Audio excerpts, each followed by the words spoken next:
آداب ناظرین، میرا نام تصنیف حیدر ہے۔ رہ گزر کی سیریز میں آپ سب کا استقبال ہے۔ یہاں ہم اصناف ادب کے بارے میں باتیں کریں گے، ان کے بارے میں جانیں گے۔ اصناف ادب یعنی ادب کی مختلف فارمز، الگ الگ فارمز جیسے کہ غزل، نظم، قصیدہ، رباعی، مثنوی، مرثیہ وغیرہ۔ اور آج جو ہے ہم یہاں پر قصیدے کے بارے میں بات کرنے کے لیے آپ کے ساتھ موجود ہیں۔ ہم کوشش کریں گے کہ اس سیریز میں ہر ایک صنف پر بہت باریکی سے اور تفصیل کے ساتھ گفتگو کریں اور آپ کو اس کے بارے میں زیادہ سے زیادہ معلومات دے سکیں۔ بہت شکریہ۔ تو آئیے آج شروع کرتے ہیں اس سیریز کا پہلا سلسلہ جو کہ قصیدے کے بارے میں ہے۔ قصیدہ جیسا کہ نام سے ہی ظاہر ہے قصد کرنے کے حوالے سے اس کا مطلب ہے، یعنی کہ ارادہ کرنا، لیکن اس کا ایک اور مطلب ہے جو کہ کہا جاتا ہے کہ مغز یعنی کہ دماغ اور اس میں موجود جو گاڑھا گودا ہوتا ہے اس کو بھی قصیدہ، اس سے بھی کہتے ہیں کہ قصیدے کا اس مفہوم موجود ہے۔ تو اس کے پہلے والے کا تو ظاہر ہے کہ شاعر جب شعر کہنے کا ارادہ کرے گا، کسی کی تعریف کرنے کا ارادہ کرے گا، بادشاہ کے بارے میں کچھ لکھنے کا ارادہ کرے گا، یا پھر خدا یا اپنے دوسرے جو بزرگان دین ہیں ان کے بارے میں، ان کی تعریفوں کے حوالے سے کچھ لکھے گا، تو وہ قصیدہ کہلائے گا۔ لیکن جو اہم بات ہے وہ یہ ہے کہ جہاں تک ہم یہ سمجھتے ہیں کہ جب عرب میں قصیدہ شروع ہوا تو وہ اس طرح سے نہ ہو کہ یہ تھا کہ زیادہ سے زیادہ اس میں شاعر اپنا جوش بیان اور اپنا جو ان کے بیان پہ جو مہارت ہے وہ اس کو دکھاتے تھے، اس کی کوشش کرتے تھے۔ تو کہیں نہ کہیں اس سے ایسا محسوس ہوتا ہے کہ مغز یعنی دماغ کے تعلق سے جو یہ مطلب ہے وہ زیادہ نزدیک ہے قصیدے کے۔ اور قصیدے کی تعریف میں ظاہر ہے کہ اس کے 4 اجزاء ترکیبی کہے جاتے ہیں، جس میں تشبیب ہے، گریز ہے، مدح ہے اور دعا ہے۔ تو تشبیب جیسا کہ جب کوئی شاعر جب قصیدہ کہنا شروع کرتا ہے تو وہ ایک تمہید باندھتا ہے اور وہ ایک بات کو آگے بڑھانے کے لیے کہیں سے کوئی بات شروع کرتا ہے۔ جب وہ بات شروع کرتا ہے اور اس بات کو اپنے شباب پر لے کے جاتا ہے، اس کو اس کے کہیں نہ کہیں عروج پہ لے کے جاتا ہے، تو وہ جو پورا حصہ ہے قصیدے کا، جو شروعاتی حصہ ہے وہ تشبیب کہلاتا ہے۔ اس کے بعد وہ کسی طریقے سے وہاں سے ہوتا ہوا اپنے جو ممدوح ہے جس کے بارے میں وہ لکھ رہا ہے اس کی تعریف پر آتا ہے، اس کی مدح پر آتا ہے۔ تو مدح پر آنے سے پہلے جب وہ ایک ٹرن لیتا ہے اور جب وہ اپنی بات کہنے کے لیے، تعریف کرنے کے لیے اس تمہید سے تعریف تک پہنچتا ہے تو اس حصے کو گریز کہتے ہیں۔ اس کے بعد جو مدح ہے، ظاہر ہے کہ مدح کا مطلب تعریف ہوتا ہے، تو شاعر جب تعریف کا سلسلہ شروع کرتا ہے جہاں تک وہ اپنے ممدوح کی، یعنی کہ وہ بادشاہ کی تعریف کر رہا ہو یا پھر کسی بزرگ کی تعریف کر رہا ہو یا کسی بھی شخص کی تعریف کر رہا ہو، وہ اس کے بارے میں جو باتیں کرتا ہے، تعریفی کلمات جو ادا کرتا ہے قصیدے میں، وہ مدح کہلاتی ہے۔ اور آخر میں قصیدہ جو ہے وہ دعا پر ختم ہوتا ہے، یعنی کہ وہ آخر میں اپنے ممدوح کو دعا دیتا ہے، اس کو ہمیشہ شاد و آباد رکھنے کی دعا دیتا ہے، رہنے کی دعا دیتا ہے، اور یہ دعا دیتا ہے کہ اس کا سایہ جو ہے سر پر شاعر کے بنا رہے۔ یہ تو بات ہو گئی تمہیدی قصیدے کی، لیکن ایک اور قصیدہ ہوتا ہے جو کہ ڈائریکٹ مدح سے شروع ہوتا ہے، ڈائریکٹ تعریف سے شروع ہوتا ہے۔ اس میں کسی بھی طرح کی تشبیب نہیں ہوتی ہے، کسی بھی طرح کا گریز نہیں ہوتا ہے۔ اس میں شاعر بات اپنی شروع ہی کرتا ہے تعریف سے، اس میں تعریف ہوتی ہے، تعریف کے بعد وہ شاعر کو، وہ اپنے ممدوح کو شاعر جو ہے وہ دعا دیتا ہے۔ تو اس میں 2 ہی اجزاء ترکیبی ہوتے ہیں۔ تو ایک تو ہو گیا آپ کا تمہیدی قصیدہ اور ایک ہوتا ہے آپ کا مدحیہ قصیدہ کہلاتا ہے وہ، جس میں مدح کی جاتی ہے اور دعا دی جاتی ہے۔ تو یہ اجزاء ترکیبی اس کے ہو گئے۔ اس کے علاوہ قصیدے کی جو جس سے آپ پہچان سکتے ہیں کہ یہ قصیدہ ہے، اس میں ایک سب سے بڑی علامت ہے، جب عرب میں یہ شروع ہوا تھا تو قصیدے میں کسی بھی طرح کی ردیف نہیں ہوتی تھی، وہ غیر مردف ہوتا تھا، یعنی کہ جو قصیدے کے مصرعے ہیں وہ قافیے پہ ختم ہوتے تھے۔ لیکن بعد میں پھر جب یہ ایران گیا تو ایران میں اس میں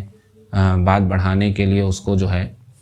اس میں ردیف بھی جوڑ دی گئی ہے، اور ردیف جوڑنے کا اس طرح سے مردف قافیے بھی، وہ مردف قصیدے بھی شروع ہوئے، اس سے پہلے غیر مردف ہوا کرتے تھے۔ اور یہ کوئی ایک ظاہر ہے کہ میں اس طرح سے بات نہیں کر رہا ہوں کہ کوئی حتمی بات ہو، آخری بات ہو سکتا ہے کچھ مثالیں آپ کو غیر مردف قصیدوں کی عرب میں بھی مل جائے، لیکن زیادہ تر جو ہوتا تھا اس کا اس کے بارے میں آپ کو بتا رہا ہوں۔ تو قافیے زیادہ تر وہاں ہوتے تھے. اس کے بعد جب یہ ردیف کا اضافہ کیا گیا، جب یہ ایران پہنچا، اور ظاہر اردو میں بھی پھر اسی طرح سے وہ روایت قائم رہی، یعنی کہ ردیف اور پھر اس کے بعد وہ قافیہ اور اس کے بعد پھر ردیف. اب یہ سلسلہ یہاں پر آ جاتا ہے کہ بھائی جو قصیدے کا فارمیٹ ہے وہ فارمیٹ کہیں نہ کہیں غزل سے بہت ملتا جلتا ہے. یعنی کہ پہلے کے جو 2 مصرے ہوں گے وہ مطلع ہوگا، یعنی کہ پہلے والے میں قافیہ ہوگا، دوسرے والے میں اس کا دوسرا قافیہ ہوگا. تو اس کے بعد جو ہے ہو سکتا ہے کہ اس میں حسن مطلع ہو، اس کے بعد پھر وہ اسی طرح سے سلسلہ چلتا رہتا ہے. تو غزل کا جس طرح کا فارمیٹ ہوتا ہے اسی طرح کا فارمیٹ کہیں نہ کہیں قصیدے کا ہوتا ہے. اب یہ کیوں ہوتا ہے اس کے بارے میں آپ کو بعد میں بتاؤں گا. فی الحال یہ بات آپ یاد رکھیں کہ قصیدہ ایک خاص غزل کی طرح جو ہے اسی شکل کا اس کا فارم ہوتا ہے. اور ایک بات اور یہ بھی ہے کہ قصیدے میں کتنے شعر ہو سکتے ہیں. تو شعر جو ہے قصیدے میں ظاہر ہے کہ اس کی کوئی قید نہیں ہے. کم سے کم شعر ظاہر ہے 7 15 اتنے تو شعر ہوں گے ہی، لیکن زیادہ سے زیادہ جو اشعار ہیں ان کی کوئی قید نہیں ہے. خود فارسی میں اور عربی میں اور اردو میں اس کی مثالیں ملتی ہیں کہ 100 شعر کے بھی قصیدے ملتے ہیں، اور ان سے زیادہ اشعار کے بھی قصیدے ان تینوں زبانوں میں پائے جاتے ہیں. قصیدے کی مختصر تاریخ کے حوالے سے میں یہ عرض کروں گا کہ یہ عرب میں ظاہر ہے کہ اس کا سلسلہ شروع ہوا، لیکن عام طور پہ سمجھا یہ جاتا ہے کہ قصیدہ صرف کسی ایسی صنف کو کہتے ہیں کہ جس میں بادشاہ کی تعریف کی گئی ہو. لیکن جیسا کہ میں نے آپ کو بتایا بھی ہے، اس میں اس کا تعلق کہیں نہ کہیں دماغ سے بھی ایک ہے. یعنی کہ یہ ایک ایسی صنف ہے جس میں دماغ کا، مغز کا بہت زیادہ عمل دخل ہے. تو اس لیے قصیدہ جب وہاں آپ نے سنا ہوگا کہ کعبے میں اس زمانے میں جو کہ عہد جاہلیت کہلاتا ہے، اس زمانے میں 7 قصیدے ہمیشہ ٹنگے رہتے تھے، وہ جو سبع معلقہ کہلاتے تھے. تو ان قصیدوں کا ظاہر ہے کہ یہ رہتا تھا کہ بھائی وہ بہت عمدہ قسم کے، جو اپنے وقت کے عمدہ قسم کے قصیدے ہوتے تھے. اس میں بہت سارے لوگ حصہ لیتے ہوں گے، ایک طرح کا ایک بازار لگتا تھا. اس میں شاعر جو ہے وہ اپنے جوہر بیان کو کہیں نہ کہیں دکھاتے تھے، اور وہ قصیدے ان میں سے سلیکٹ کیے جاتے تھے اور ان کو کعبے کی دیوار پر لٹکایا جاتا تھا کہ یہ سب سے اہم قصیدے ہیں. اب وہاں یہ تاریخ ظاہر ہے اپنے آپ میں تھوڑی بہت متنازعہ بھی ہے کہ اس وقت کے جو قصیدے تھے وہ کتنے بعد میں موجود رہے، کتنے نہیں موجود رہے. اس تعلق سے ادب الجاہلی نام کی ایک کتاب لکھی ہے طٰہٰ حسین نے، جس میں انہوں نے یہ سوال اٹھایا ہے کہ بھائی عرب کی جو اسلام سے پہلے کی تاریخ ہے وہ بہت زیادہ ہم کو نہیں ملتی ہے. ہم کو یہ تک نہیں پتہ چلتا ہے کہ عرب میں اس وقت یعنی کہ عہد جاہلی میں پولیس سسٹم کیا تھا، اس وقت کسی کو سزا کیسے دی جاتی تھی. اور اسی طرح ان کا یہ بھی کہنا ہے، انہوں نے یہ ایک طرح سے بات کہی ہے کہ اس زمانے کا زیادہ تر ادب جو ہے اس کو غیر ضروری سمجھ کر یا اس کی تاریخ کو بالکل ختم کر دیا گیا اور اس کو تلف کر دیا گیا زیادہ سے زیادہ چیزوں کو. تو یہ ایک سوال تو بہرحال قائم رہتا ہے کہ ہم کو اس میں سے کتنی چیزیں ملی، لیکن جو بھی چیزیں وہاں ہم تک پہنچ پائیں جو بھی تو اس میں یہ ہوا ہے کہ یہ پتہ چلا ہے کہ بھئی وہ جو قصیدے ہوتے تھے ان میں ہمیشہ یہ ضروری نہیں تھا کہ کسی بادشاہ کی ہی مدح ہو. اس میں شاعر اپنے محبوب کی بھی تعریف کرتا تھا، اس میں شاعر کسی طریقے سے اپنے قبیلے کی بھی تعریف کرتا تھا، یا شاعر جو ہے وہ اخلاق کی بھی تعریف کرتا تھا، انسانی اوصاف کی بھی تعریف کرتا تھا، شجاعت، دلیری، دنیا بھر کی چیزیں جو ہیں وہ بازار عکاظ میں جو قصیدے پڑھے جاتے تھے ان میں یہ سب سارے ان کو بیان کیا جاتا تھا. اب ایک بات رہی اس میں یہ بھی کہ کبھی ہم اس میں شامل کریں اگر اس چیز کو کہ قصیدے کے ہی فارمیٹ میں جو چیز شامل ہے وہ برائی بھی ہے، یعنی کہ حذف بھی، جس کو کہ بعد میں الگ سے ایک صنف بنا دیا گیا جو کہ ہونا بھی چاہیے، لیکن اس کا بھی اب جب فارمیٹ آپ دیکھتے ہیں تو حذف کا جو فارمیٹ تھا وہ قصیدے کی ہی طرح تھا. قصیدے شروعات میں جو قصیدے لکھے جاتے تھے وہ 2 طرح سے ہوتے تھے. ایک تو بڑی بحروں میں لکھے جاتے تھے، کچھ چھوٹی بحروں میں بھی لکھے جاتے تھے، کچھ مثنوی کی طرز کے بھی قصیدے ہوا کرتے تھے. تو وہ یہ جو قصیدے لکھے جاتے تھے ان سے پتہ چلتا تھا کہ جو لکھنے والا ہے وہ کہیں نہ کہیں بہت زیادہ اس میں مبالغے سے کام لیتا تھا، بہت زیادہ چیزوں کو بڑھا چڑھا کر بیان کرتا تھا، اور چاہے وہ کسی کی اچھائی کر رہا ہو تب بھی، چاہے وہ کسی کی برائی کر رہا ہو تب بھی. اسی لیے جب یہ بات کہی جاتی ہے کہ یہاں سے جب قصیدہ ایران گیا. تو اب اچھا یہ بھی بات ہے کہ عبدالعلیم ندوی نے اس بارے میں اپنی کتاب میں عربی ادب کی تاریخ میں بات لکھی ہے کہ ایران مطلب بہت سارے ایرانی مملکتیں ایسی تھیں جو کہ عرب کے بارڈرز پہ اس وقت ان کی حکومتیں تھیں. یہاں پہ کچھ چھوٹی موٹی سلطنتیں وہاں ہوا کرتی تھیں. تو بھاگ کے کئی بار عرب کے شاعر جن کو وہاں ظاہر کچھ ملتا نہیں تھا اپنی چیزوں کا اپنے شاعری کے بدلے میں اتنے پیسے اتنی دولت ان کو حاصل نہیں ہوتی تھی تو وہ کئی دفعہ جو ہے وہ اس کے لیے کہ ان کو کچھ مل سکے وہ ایران بھی جاتے تھے, ایرانی سلطنتوں کے پاس بھی جاتے تھے اور وہاں جا کے ایرانی درباروں میں بادشاہوں کی تعریف کرتے تھے, ان کے بارے میں قصیدے پڑھتے تھے جس سے ان کو پیسے ملتے تھے, ان کو ظاہر ہے کہ کچھ وظیفہ مل جایا کرتا ہوگا اس سے. تو یہ جو چیزیں ہوتی تھیں اس نے بھی کہیں نہ کہیں یہ چیز اس خیال کو زیادہ تقویت دی اور قصیدہ جو ہے وہ اپنے محبوب کی تعریف, قبیلے کی تعریف یا انسانی اوصاف کی تعریف یا نیچر کی تعریف سے نکل کے کہیں نہ کہیں وہ صرف بادشاہ کی تعریف کے طور پر مستحکم ہو گیا ہوگا اور اس طرح سے پھر یہ ایک روایت بن گئی ہوگی. پھر بعد میں ظاہر ہے کہ جب یہ ایران میں یہ سلسلہ شروع ہوا ہے تو پھر یہ اسی طرح رہا کہ قصیدے کو ایک طرح سے ڈفرینشیٹ کر دیا گیا, حذف کو الگ کر دیا گیا قصیدے سے اور یہ کہا گیا کہ جو بادشاہ کی شان میں لکھا جاتا ہے وہی قصیدہ ہوگا. اور اردو میں تو اس کی ایک مضبوط بنیاد بھی پڑی اور بہت سارے ایسے قصیدے جو ہیں وہ بادشاہوں کے بارے میں وہ اردو میں بھی لکھے گئے اور فارسی میں تو خیر ان کی بھرمار ہے. قصیدے کا چونکہ میں نے بتایا ہے کہ قصیدہ جو ہے جب آپ اس کو پہچانیں گے تو اس میں کہیں نہ کہیں جو اس کا ایک فارمیٹ ہے اس میں پہلے 2 مصرے جو ہوتے ہیں وہ ہم قافیہ ہوتے ہیں, مطلع کہلاتے ہیں. تو اس کے بعد ہی ظاہر ہے کہ کسی طرح سے دوسری باتیں پیدا ہوتی ہیں, ایک قافیہ چھوڑ کے آدمی جو ہے وہ آزادی تھوڑی محسوس کرتا ہے. لیکن یہ بھی ضروری نہیں ہے کہ قصیدہ لکھتے لکھتے ظاہر ہے کہ کبھی جب کسی کی آپ تعریف کر رہے ہوں تو بیچ میں تھوڑی سانس لینے کے لیے دم پھول جائے, جب شاعر کو لگے کہ بھئی بات اپنی کہتے کہتے اس کو ذرا سا کچھ اور دوسرا ماحول پیدا کرنا ہے تو وہ اس میں بیچ میں جو ہے وہ ایک غزل لکھ دیا کرتا تھا. تو غزل جو ہے ابتدا میں کچھ اس قسم کی چیز تھی تو یہ اسی سے چونکہ پیدا ہوئی ہے, قصیدے سے ہی نکلی ہے, اس لیے اس پہ قصیدے کا انفلوئنس بہت زیادہ ہے. اس لیے آپ دیکھیں گے غزل کے جو اشعار تھے شروعات میں بھی اس میں بھی آپ دیکھ رہے ہیں کہ جو غزل کا مطلب بھی ہے وہ کہیں نہ کہیں محبوب سے جو باتیں کرنا ہے یا محبوب کے بارے میں جو غلو کرنا ہے, محبوب کی تعریف کرنا ہے, یہ جو غزل کا مزاج بنا ہے یہ کہیں نہ کہیں قصیدے سے بہت مطابقت رکھتا ہے. قصیدے کا اس پہ اتنا گہرا اثر ہے کہ جب تعریف کا جو ایک ایلیمنٹ جو کہ قصیدے کے ساتھ جڑا ہوا تھا چاہے وہ کسی کی بھی تعریف ہو جب وہ غزل میں آتا ہے تو ہم کو غزل میں بھی بہت صاف دکھائی دیتا ہے.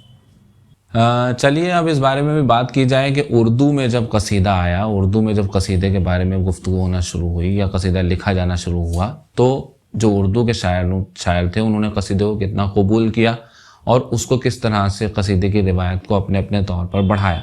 تو ظاہر ہے کہ جب ہم اس کو پڑھتے ہیں قصیدے کو تو ہم دیکھتے ہیں کہ ہمارے یہاں 2 ایسے شاعر ہوئے جو خاص طور پر قصیدہ گوئی کے لیے مشہور بھی ہوئے, جیسے کہ ایک تو مرزا محمد رفیع سودا اور دوسرے ذوق دہلوی. تو یہ دونوں شاعر جو ہیں وہ بہت زیادہ ظاہر ہے انہوں نے اپنے قصیدوں میں جس طرح سے قصیدے کو ایک طرح کی زبان چاہیے ہوتی ہے خاص قسم کی جو اور قصیدے کا ایک خاص قسم کا جو مزاج ہوتا ہے اس میں شاعر کے لیے تمام طرح کے نظریات کو, فلسفوں کو اور لفظیات کو جس طرح سے بیان کرنا ہوتا ہے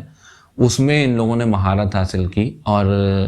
اس کا اس کی جو بہت مشہور ایک قصیدہ ہے اس سے ہی اس کو ہی پڑھ کے اندازہ لگایا جا سکتا ہے. اٹھ گیا بہمن و دے کا چمنستاں سے عمل, تیغ اردی نے کیا ملک خزاں مستاصل. یہ جو شعر ہے اسی سے آپ اندازہ لگا سکتے کہ یہاں سے اٹھان ہوتی تھی قصیدے کی. یہ مرزا محمد رفیع سودا کا شعر ہے. اب جب ہم بات کرتے ہیں کہ بھائی ذوق کی بات ہے تو ذوق اور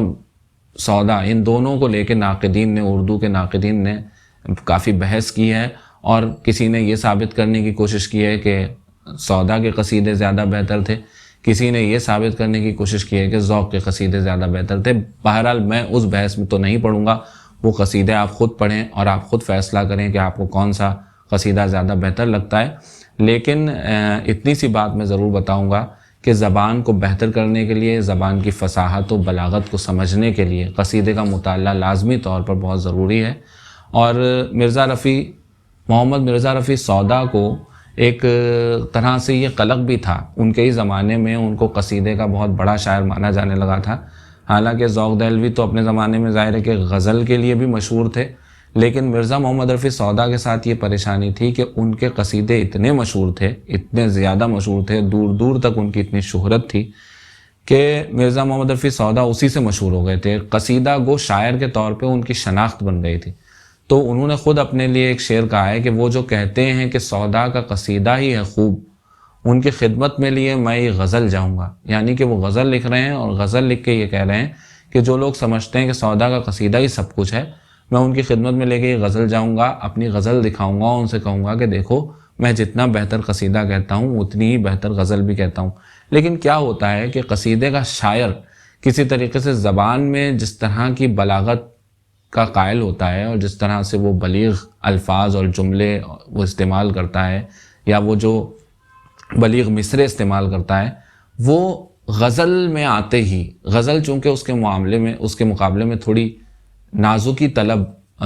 ہے، وہ اس کے اندر تھوڑی نازکی ہوتی ہے، اور اس میں کہیں نہ کہیں آپ غزل میں جب اس طرح کے گاڑھے الفاظ استعمال کرتے ہیں تو وہ عام پڑھنے والوں سے یا لکھنے والوں سے، کیونکہ وہ ہم نے جیسا کہ اس کے بارے میں پہلے بھی بات کی تھی کہ غزل قصیدے کا وہ حصہ ہے جو جہاں شاعر کو گاڑھی باتیں کرتے کرتے تھوڑی آرام تھوڑا چاہیے ہوتا تھا، تب وہ ہلکی پھلکی باتیں کرنے کے لیے غزل لکھا کرتا تھا۔ تو جب ایک صنف وہیں سے جنم لے رہی ہے، اس کے مزاج میں ہی ہلکی پھلکی باتیں کرنا ہے، تو آپ اس میں بھی اگر قصیدہ نما زبان استعمال کریں گے تو کہیں نہ کہیں وہ متاثر ہوگی، اور لوگوں تک وہ غزل بہت مقبول نہیں ہو پائے گی لوگوں میں۔ یہ تو ہوئے مرزا محمد رفیع سودا اور ذوق، جو کہ ظاہر ہے کہ قصیدے کے لیے ہی مشہور ہوئے، لیکن ایسے بھی شاعر ہیں جو کہ قصیدے کے لیے معروف تو نہیں ہیں، لیکن ان کے قصیدے نہ صرف یہ کہ اچھے ہیں بلکہ بڑے دلچسپ بھی ہیں، جن میں سب سے بڑی مثال ہمارے ہاں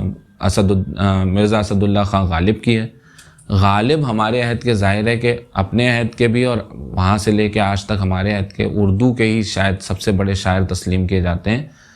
لیکن غالب کی قصیدہ گوئی آپ جب غالب کو آپ پڑھتے ہیں تو غالب کیا کرتے ہیں کہ خاص طور پہ جو قصیدے وہ لکھتے ہیں ان کی بحریں جو ہیں وہ اتنی بڑی بڑی بحریں نہیں ہوتی ہیں، وہ چھوٹی بحروں میں زیادہ تر قصیدے لکھتے ہیں، اور ان کے قصیدوں میں ایک خاص قسم کا آپ کو لطف ملتا ہے جب آپ ان کو پڑھتے ہیں، تو ان قصیدوں میں بھی کہیں نہ کہیں وہ زبان ملتی ہے جو عام لوگوں کو بھی پڑھتے ہوئے اپنے بہت زیادہ کنیکٹ کرتی ہے وہ، اور کہیں نہ کہیں آج بھی بہت زیادہ ریلیونٹ لگتی ہے وہ زبان، اور وہ آپ کو ایک طرح کا ایک ایسے حصار میں لے لیتی ہے جس سے آپ کو پتہ چلتا ہے کہ جیسے یہ شخص جو بات کر رہا ہے وہ کسی جناتی زبان میں بات نہیں کر رہا، کسی ایسی زبان میں بات نہیں کر رہا ہے کہ جو بہت گاڑھی زبان ہے، جو بہت غیر مانوس زبان ہے جس کو آپ سمجھ نہیں سکتے، بلکہ وہ ایک ایسی زبان میں بات کر رہا ہے جو کہ آج کی زبان ہے، ہماری آپ کی زبان ہے۔ جیسے غالب جب قصیدہ لکھتے ہیں اور قصیدے میں وہ بہادر شاہ ظفر کے سامنے وہ قصیدہ لے کے جاتے ہیں تو اس میں شعر کہتے ہیں، آپ کا بندہ اور پھروں ننگا، آپ کا نوکر اور کھاؤں ادھار۔ اب آپ یہ دیکھیے یہ زبان جو ہے کتنا آج کے زمانے میں بھی کوئی شخص اس کو بہت آسانی سے سمجھ سکتا ہے، تو یہ غالب کا کمال ہے۔ غالب جب قصیدہ لکھتے ہیں تو اس میں زبان کی اس ایلیمنٹ کو، زبان کے اس ایلیمنٹ کو کبھی بھی فراموش نہیں کرتے ہیں۔ ایسا نہیں ہے کہ وہ مشکل زبان لکھ نہیں سکتے، کیونکہ انہوں نے مشکل پسندی بھی غالب کے ایک زمانے تک رہی،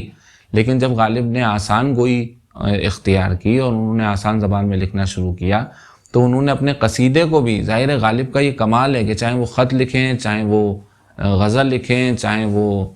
قصیدہ لکھیں، اس میں وہ ایسی زبان لکھنا جانتے ہیں، اس زبان میں بات کرنا جانتے ہیں جو آپ کی اور ہماری زبان بن جاتی ہے۔ وہ اپنے عہد کے مسئلے کو، اپنی ذاتی زندگی کے مسئلے کو، اپنے وجودیاتی مسائل کو عوامی اس میں لے آتے ہیں، ایک طرح سے عوامی دائرے میں لے آتے ہیں، اور ہر آدمی ان سے بہت زیادہ ایسا ایک ربط محسوس کرتا ہے غالب کے ساتھ۔ تو یہ صرف ایسا نہیں ہوتا کہ یہ صرف داخلی بنیادوں پر ہوگا، غالب کیا ہے یہ بہت خارجی بنیادوں پر بھی ہے، وہ باہری طور پہ بھی زبان جو کہ خارجی ایلیمنٹ ہے وہ کہیں نہ کہیں بہت زیادہ جوڑتی ہے ہم جیسے لوگوں کو، عام لوگوں کو، جو اردو کا عام طالب علم ہے، عام پڑھنے والا ہے، وہ سودا اور ذوق کے گاڑھے قصیدوں کے مقابلے میں غالب کے عام فہم قصیدوں سے زیادہ کنیکٹڈ فیل کرتا ہے اور اس کو زیادہ مزہ بھی آتا ہے ان کو پڑھنے میں۔ قصیدے نے، جہاں تک اردو شاعری کی روایت کی بات ہے، تو قصیدہ ظاہر ہے کہ دوسری زبانوں میں جس طرح لکھا جاتا تھا، وہ ہمارے یہاں آنے کے بعد اس کا مسئلہ یہ ہوا کہ چونکہ ہم نے یہ کیا، ہمارے یہاں ایک شاعر ایسا تھا، میں یہ بھی آپ کو بتاتے چلوں، کہ جس نے کسی بادشاہ کا قصیدہ اپنی زندگی میں نہیں لکھا۔ وہ تھے آپ کے مومن خواہ مومن، انہوں نے کبھی نہیں لکھا کسی بادشاہ کا قصیدہ۔ تو وہ ان کے کچھ قصائد ہیں جو کہ صحابہ اکرام کے بارے میں لکھے ہیں، انہوں نے ان کے تعلق سے لکھے ہیں، لیکن چونکہ اردو والوں کا ایک مزاج شروع سے بڑا خوش آمدانہ رہا ہے، اور یہ مزاج تو ہم کو غالب کے یہاں بھی دکھتا ہے، اور وہ اس طرح کی خوش آمد کر کے، جھوٹی تعریفیں کر کے، اور تو وہ مجھے لگتا ہے کہ جو اردو شاعری کی پوری ایک روایت رہی ہے، اس پہ قصیدے کا اتنا گہرا اثر ہے کہ ہم نے غزل کو اور دوسری اصناف کو بھی کہیں نہ کہیں اس میں ہی ملفوف کر دیا ہے۔ اور ہم کیا کرتے ہیں کہ جب ہم کوئی کلام لکھتے ہیں تو اس میں خوش آمدانہ پہلو بہت زیادہ ہوتے ہیں، اور خوش آمدانہ پہلو یا چاپلوسی کے جو پہلو ہیں وہ کوئی اسی طرح سے نہیں ہے کہ وہ صرف آپ کو صاف صاف دکھ جائیں گے، لیکن ہوگا کیا کہ جب آپ اپنی غزل بھی لکھ رہے ہیں یا جب آپ کوئی دوسرا کلام لکھ رہے ہیں تو اس میں بجائے اس کے کہ جس چیز کے بارے میں وہ لکھا جا رہا ہے اس کے بارے میں آپ کوئی ناقدانہ بات کریں یا اس کے بارے میں آپ کوئی سائنٹیفک بات کریں، وہ کہیں نہ کہیں آپ کے کلام میں بھی ایسا ہو جاتا ہے کہ صاحب آپ جو ہے وہ اس کو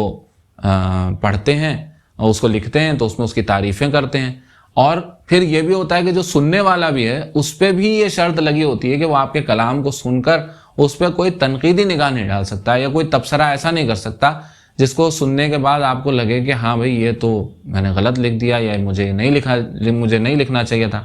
تو اس نے ایک کلچر پیدا کیا اردو کے سماج میں، قصیدے نے کہیں نہ کہیں جو کلچر پیدا کیا وہ واہ واہ کا کلچر پیدا کیا، وہ تعریف کا کلچر پیدا کیا، تعریف پسندی کا کلچر پیدا کیا، اور وہ یہ کر دیا کہ صاحب آپ اگر کسی کی تعریف نہیں کر رہے ہیں، منہ دیکھی تعریف خاص طور پہ، آپ نے کلام پڑھا اور کلام پڑھنے کے بعد واہ واہ، یہ واہ واہ کی روایت، یہ ہماری شاید اردو زبان اور اس میں جو یہ واہ واہ کی روایت ہے، یہ مجھے لگتا ہے یہ واحد ایسی زبان ہے کہ جس میں اس طرح کی کوئی روایت پائی جاتی ہے۔ دوسری جو زبانیں ہیں ان میں خاص طور پر یہ ہوتا تھا، ایون غالب کے زمانے میں ایسا تھا کہ غالب نے جب کلکتہ جا کر اپنا کلام پڑھا ہے تو وہاں پر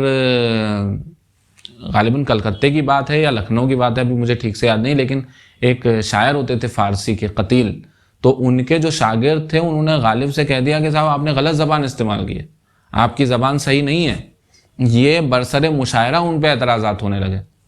اب کوئی کہے گا کہ صاحب یہ جو تھا وہ تو ایک گروپ بازی ہوتی تھی اور وہ چند لوگ کھڑے ہو کے ایک شاعر کے خلاف محاذ بناتے تھے، بہرحال وہ کچھ بھی ہو، لیکن یہ روایت غالب کے زمانے تک تھی کہ شاعر کو برسر مشاعرہ ٹوک دیا جاتا تھا کہ آپ کی زبان غلط ہے یا آپ نے جو لکھا ہے وہ غلط ہے۔ اب ہم زبان سے تو خیر کافی آگے نکل آئے ہیں، زبان کی بحث کافی حد تک بدل چکی ہے، لیکن ابھی بھی قصیدے کی پیدا کی ہوئی روایت کا یہ اثر ہم پر دکھائی دیتا ہے کہ نظریاتی اعتبار سے کسی شخص نے بے حد بھونڈی بات کی ہوگی، بے وقوفانہ بات کی ہوگی اپنے کلام میں، لیکن ہم اس پہ واہ واہ کرنے کے لیے مجبور ہوں گے، ہم اس کو سراہنے کے لیے مجبور ہوں گے، اور ہم یہ کہیں گے کہ نہیں صاحب یہ تو آپ نے بہت اچھی بات لکھی ہے۔ اس کے لیے نہ صرف ہم اپنے کلام پہ نظر نہیں ڈالتے بلکہ دوسروں کے کلام کو بھی ہم نظر انداز کرتے ہیں، ہم ان کے بارے میں بھی کوئی ایسی بات نہیں کرتے ہیں، خاص طور پہ ہم یہ کہہ کے نظر انداز کر دیتے ہیں کہ صاحب ابھی تو محفل ہے، ابھی تو مشاعرہ چل رہا ہے، یا ابھی تو لوگ بیٹھے ہوئے ہیں، یہ بات سب کے سامنے نہیں کرنی چاہیے تھی، یہ سوال نہیں پوچھنا چاہیے تھا۔ میں یہ نہیں کہہ رہا ہوں کہ کسی کو کرنا شروع کر دینا چاہیے، کیونکہ یہ اب تو ہمارے کلچر کا حصہ نہیں ہے، یہ پارٹ نہیں ہے، لیکن اس کو سمجھ کر، اس کو ایکنالج کر کے کہیں نہ کہیں ہمیں خود پر تنقیدی نگاہیں ڈالنے اور ڈلوانے کا ایک سلسلہ شروع کرنا چاہیے کہ کوئی اگر ہماری تنقید کر رہا ہے تو ہم اس کو تخریبی انداز میں نہ لے کے تعمیری انداز میں قبول کریں۔ قصیدے سے جڑا ایک واقعہ مجھے یہاں یاد آتا ہے، وہ میں آپ کو سناتا ہوں، بڑا دلچسپ واقعہ ہے۔ ہوا یہ کہ فارسی کا ایک بڑا مشہور شاعر ہے انوری، وہ اکبر کے زمانے میں مطلب یہ بڑی شہرت تھی اکبر کی کہ اکبر جو ہے وہ قصیدہ گو شاعروں کو یا شاعروں کو ہی بہت نوازتا ہے، بہت پیسے دیتا ہے، ان کی بڑی قدر کرتا ہے۔ اکبر خود پڑھا لکھا اس طرح نہیں تھا، مطلب وہ پڑھ نہیں سکتا تھا، دیکھ کے کچھ نہیں پڑھ سکتا تھا اس طرح سے نہیں، لیکن وہ ظاہر ہے کہ جس دربار میں تھا ایک سے ایک پڑھے لکھے لوگ تھے تو وہ شاعری کو سمجھتا تھا، تو شاعری کا وہ اچھا سامع تھا، قدردان تھا، اور جو لوگ اس کے سامنے جا کے اچھے قصیدے پڑھتے تھے، اچھی شعری اصناف اس کو جو اس کی اپنی تخلیقات سناتے تھے وہ ان کو نوازتا تھا۔ اب فارسی کے ایک شاعر کو، انوری کو، اس کی خبر ہوئی کہ صاحب ایک بادشاہ ہے جلال الدین اکبر، وہ بہت نوازتا ہے، تو اس نے کہا کہ میں وہاں پہنچتا ہوں اور میں سناؤں گا۔ تو لیکن یہ معلوم ہوا کہ ان کے دربار میں یہ قصہ میرے خیال سے عظیم بیگ چغتائی نے یا کسی نے لکھا ہے، مجھے یاد نہیں آ رہا، لیکن تو ان کو پتہ یہ چلا انوری کو کہ اکبر کے دربار میں جو 9 رتن تھے اس میں ابو الفضل اور فیضی تھے، تو ابو الفضل یا فیضی کسی ایک کا معاملہ ہے کہ ان کا معاملہ یہ تھا کہ یہ کیا کرتے تھے کہ جب کوئی شاعر جا کے دربار میں اکبر کے کلام پڑھتا تھا، قصیدہ سنانا شروع کرتا تھا، تو وہ جب قصیدہ سنانا شروع کرتا تھا تو ابو الفضل جو ہے وہ ایک بار میں اس کو یاد ہو جاتا تھا، ابو الفضل میں 2 بار سن کے ابو الفضل کے ایک نوکر تھا اس کو یاد ہو جاتا تھا، تو وہ قصیدہ سناتا تھا تو اکبر کو بولتا تھا قصیدہ سننے کے بعد ابو الفضل کے معاف کیجیے گا یہ تو میرا قصیدہ ہے، آپ کو یقین نہیں تو مجھ سے سن لیجئے، اور پھر اس کے بعد بولتا تھا کہ میں نے تو سنا دیا، اگر آپ کو اب بھی یقین نہیں تو میرے نوکر سے سن لیجئے، تو وہ سنا دیتا تھا، اور شاعر جو ہے بیچارہ اس کو کچھ ملتا نہیں تھا، اس طرح سے وہ واپس جانا پڑتا تھا۔ تو یہ اس زمانے میں بڑا ہوتا تھا۔ جب انوری کو پتہ چلا تو انوری نے کیا کیا کہ اس نے پاگلوں کا روپ دھارن کر لیا، وہ پاگل بن گیا، پاگل بن کے وہ کھیلتا کھیلتا ادھر ادھر بھاگتا دوڑتا پہنچا، تو لوگوں نے، وہ بڑی دلچسپ باتیں کرتا تھا پاگل بن کے، کوئی اس سے پوچھتا تھا تو کیس تھی، تو کون ہے، تو وہ پوچھتا تھا تو کیس تھی، تو کون ہے، پھر وہ اس طرح سے باتوں کا سلسلہ بڑھاتا تھا اور اس میں ایسی ایسی دلچسپ باتیں کرتا تھا کہ عقل حیران رہ جائے۔ تو ہوتے ہوتے اس کی شہرت جو ہے ابو الفضل تک پہنچ گئی۔ اب ابو الفضل تک جب اس کی شہرت پہنچی تو ابو الفضل اس کو جو ہے لے کے آئے دربار میں، اور دربار میں لے کے کہ یہ سوچ کے کہ بھئی اکبر بادشاہ کے سامنے میں اس کو لے کے جاؤں گا، یہ پاگل ہے اور میری بڑی قدر ہوگی، تو انہوں نے اکبر بادشاہ کے سامنے پہنچ کے اس سے کہا کہ بھئی آپ بادشاہ سلامت اس سے پوچھئے کہ تو کس تھی۔ بادشاہ سلامت نے ظاہر کہا کہ اب ابو الفضل لے کے آیا ہے تو ضرور کوئی ماجرا ہوگا، کچھ بات ہوگی، تو اکبر نے پوچھا کہ تو کس تھی، تو جب تو کیستی پوچھا تو اس نے اپنا قصیدہ ہی شروع کیا ہے مقطع کے ساتھ، تخلص کے ساتھ، اس نے اپنا، کیونکہ اس نے کہا کہ ہیچ مادر کس نہ زاید زیر چرخ چمبری، یعنی کہ پوری آسمان کے نیچے کسی نے بھی ایسے بچے جنم نہیں دیے ہیں، ایسے بچوں کو نہیں جنما، ہیچ مادر کس نہ زاید زیر چرخ چمبری، جوں جلال الدین اکبر چوں غلام انوری، تو اپنے اب وہ اپنا نام بھی لے لیا اس نے اور بادشاہ کا نام بھی لے لیا۔ اب ظاہر ہے کہ اس کے بارے میں تو یہ کہہ نہیں سکتے تھے ابو الفضل کسی طرح سے کہ یہ میرا ہے، کیونکہ اس میں تو شاعر کا نام آ رہا ہے۔ تو یہ ایک طرح سے بڑا دلچسپ قصہ ہے جو کہ قصیدے کے تعلق سے بڑا مشہور ہے، اور انوری قصیدے کا ایک بہت بڑا شاعر تھا، تو اس نے ابو الفضل کو اس طرح سے غچہ دیا۔